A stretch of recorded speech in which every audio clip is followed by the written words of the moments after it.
Hey everyone, welcome back to the channel.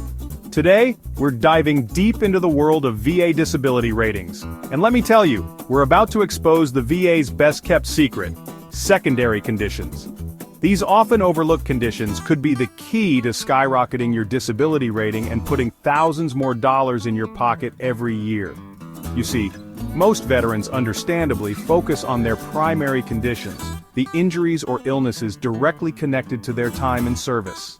But what they might not realize is that the VA recognizes that sometimes one health issue can lead to another. We're talking about secondary conditions, health problems that stem directly from your primary service-connected condition. And the best part? When properly documented, these secondary conditions can significantly boost your VA compensation. So, if you're ready to unlock the full potential of your VA benefits and finally start receiving the financial support you deserve, buckle up. Stick with me until the end of this video as we break down some of the most common secondary conditions, how they connect to your primary conditions, and how to make sure you get the VA rating you deserve. And don't forget to like and subscribe so you don't miss any vital VA benefit updates. Okay, let's jump right into our first secondary condition connection, PTSD and sleep apnea. PTSD can manifest in many ways, including nightmares, anxiety, and hypervigilance. One common impact is on sleep, or should I say lack thereof. PTSD often keeps your body in fight or flight mode. This is where sleep apnea enters the picture. Sleep apnea interrupts your breathing during sleep. PTSD-related stress can increase your risk of sleep apnea. If you can show your sleep apnea is due to PTSD, you can claim it as a secondary condition. Documentation is key. Talk to your doctor and get a sleep study. Connect the dots between PTSD and sleep apnea for a stronger VA claim. The VA needs evidence to support your claim. Don't suffer in silence. If you're a veteran struggling with sleep apnea due to PTSD, take action. Talk to your doctor, gather documentation, and file that claim. You deserve a good night's sleep and compensation for PTSD's impact.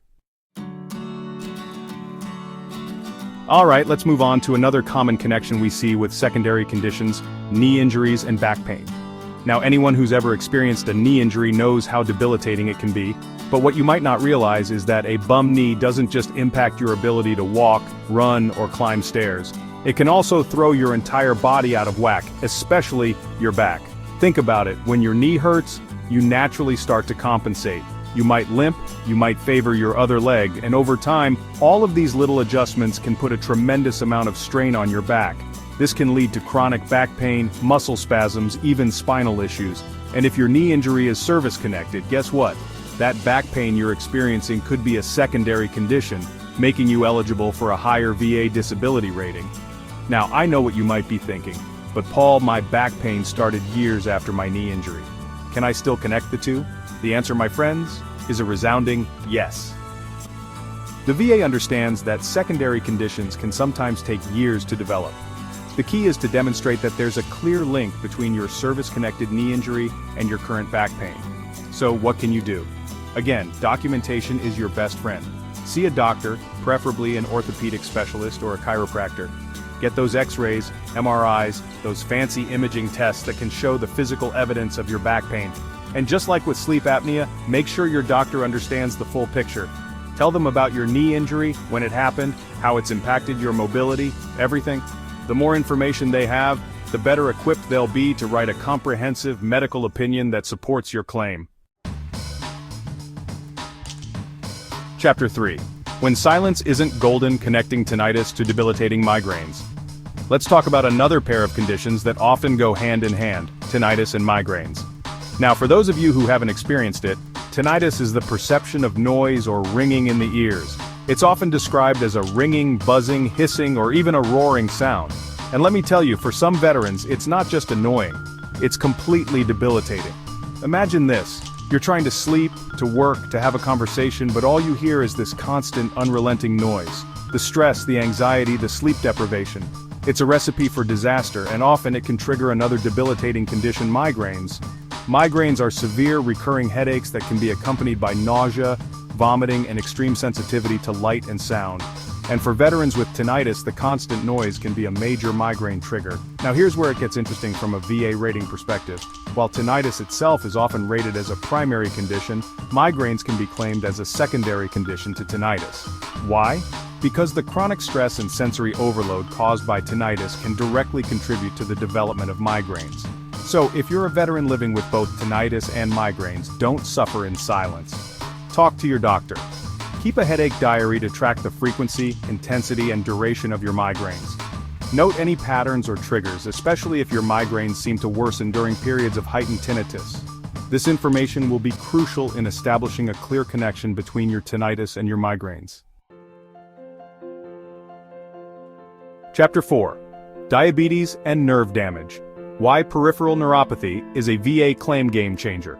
Our final secondary condition connection for today is a big one. Diabetes and peripheral neuropathy. Now, diabetes is a complex condition that affects how your body regulates blood sugar.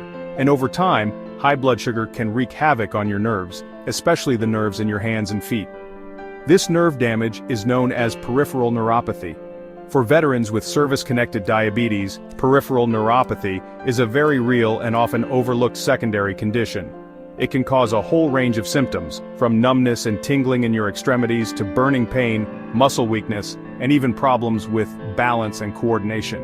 And let's be real, for veterans who are already dealing with the challenges of diabetes, peripheral neuropathy can feel like a one-two punch. But here's the thing, you don't have to just accept it as part of life with diabetes. If your diabetes is service-connected and you're experiencing symptoms of peripheral neuropathy, you could be eligible for a significant increase in your VA disability rating. The key, as always, is documentation. See your doctor, get those nerve conduction tests done, those are like EKGs for your nerves, and make sure your doctor understands the full scope of your symptoms.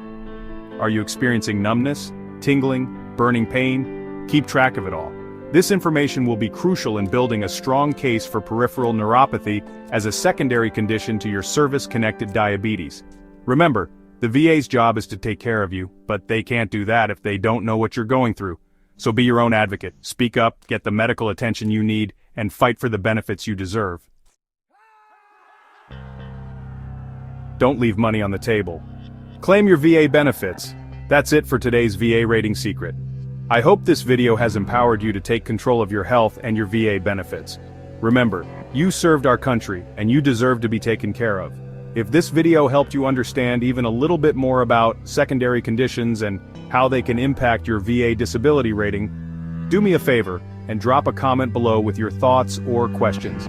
Let's keep the conversation going, and while you're at it, hit that like button and subscribe to the channel so you never miss another VA benefits update. We're in this together, and I'm committed to bringing you the information you need to navigate the often complex world of VA disability claims. Now before you go, tell me, are you dealing with a secondary condition that the VA hasn't rated properly? Let me know in the comments below. I'm here to help. Sometimes all it takes is a little guidance and support to get the benefits you deserve. So don't be shy, reach out, and let's make sure you're receiving every penny you're entitled to.